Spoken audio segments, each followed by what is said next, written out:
Assalamualaikum warahmatullahi wabarakatuh. Berjumpa kembali dengan saya, Ibu Sri Wahyuni selaku Guru Mata Pelajaran Bahasa Indonesia untuk kelas 10. Sebelumnya Ibu Guru mengucapkan Selamat Hari Raya Idul Fitri, Minal Aidin wal Faizin, mohon maaf lahir dan batin. Selanjutnya, untuk presensi pada hari ini, silahkan teman-teman mengisi nama dan nomor absen kalian di kolom komentar ya. Sebagai tanda bahwa kalian sudah mengikuti pembelajaran pada kali ini. Kemarin kita sudah belajar mengenai teks prosedur. Sekarang kita akan belajar mengenai teks eksposisi. Dengan kompetensi awal, peserta didik mampu mengidentifikasi struktur teks eksposisi dan kaidah kebahasaan teks eksposisi yang dibaca atau didengar. Dengan tujuan pembelajaran, peserta didik dapat mengidentifikasi atau menganalisis struktur teks eksposisi dan peserta didik mampu mencari ciri kebahasaan teks eksposisi. Oke, kita langsung lanjut ke materi. Adakah yang masih ingat tentang pengertian teks eksposisi yang mana minggu kemarin sudah kita singgung sedikit? Ada yang masih ingat? Oh, masih lupa? Oke, kita ulang ya. Teks eksposisi adalah teks yang berisi pemikiran atau argumen dari seseorang yang di dalamnya terdapat fakta dan data. Oke, kalian sudah paham? Selanjutnya, kita akan membahas tentang struktur teks eksposisi. Struktur eksposisi memiliki 3 bagian. Yang pertama, tesis atau pendahuluan, di mana tesis atau pendahuluan itu berisi tentang pengenalan suatu topik yang akan dibahas. Yang kedua, argumentasi. Argumentasi berisi penjelasan atau pengungkapan dari topik itu menggunakan argumen berupa fakta dan data yang ada. Selanjutnya yang ketiga, penegasan ulang atau kesimpulan. Biasanya berisi tentang inti dari topik tersebut.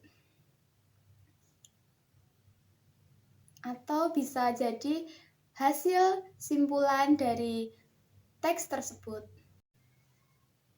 Selanjutnya kita akan membahas tentang ciri teks eksposisi, di mana dari penjelasan tadi, dari pengertian teks eksposisi, kita dapat menyimpulkan bahwa ciri-ciri teks eksposisi yang pertama, bersifat informatif. Yang kedua, mengandung ilmu pengetahuan. Yang ketiga, mengandung data dan fakta. Yang keempat, bersifat ilmiah dan bahasanya baku. Yang kelima, biasanya teks eksposisi menjawab pertanyaan adik Simba.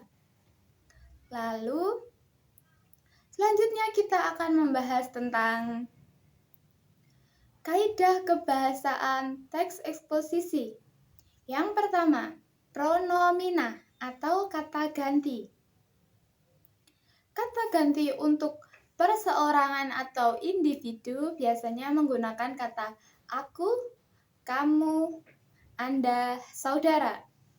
Selanjutnya, kata ganti untuk berkelompok atau jamak atau banyak biasanya menggunakan kata kita, mereka, kalian, para saudara, dan lainnya. Yang kedua, yaitu nomina dan verba. Nomina adalah kata ganti benda. Kata benda. Biasanya atau contohnya adalah kursi, meja, lemari, dan lainnya. Selanjutnya yaitu verba. Verba adalah kata kerja. Biasanya verba menjadi predikat dalam suatu kalimat. Contohnya, membeli, merawat, dan lain sebagainya. Yang ketiga, unsur kebahasaan teks eksposisi yaitu konjungsi atau kata hubung. Kata hubung yang digunakan dalam teks eksposisi biasanya adalah selanjutnya, kemudian, dan pada kenyataannya. Kata hubung atau konjungsi biasanya digunakan untuk menghubungkan antara argumen satu dengan argumen yang lainnya. Begitu teman-teman pemaparan dari materi pada kali ini. Apakah ada yang ditanyakan? Jika ada yang ditanyakan atau belum paham, silahkan tulis di kolom komentar.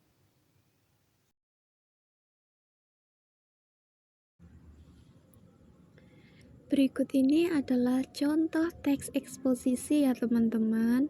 Silahkan kalian cermati baik-baik, semoga dapat dipahami dengan mudah.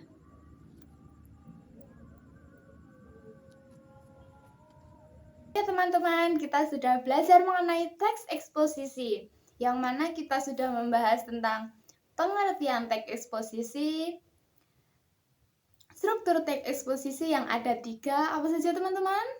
Ya, betul. Ada 3, yaitu tesis, pendahuluan, argumentasi, dan penegasan ulang atau kesimpulan.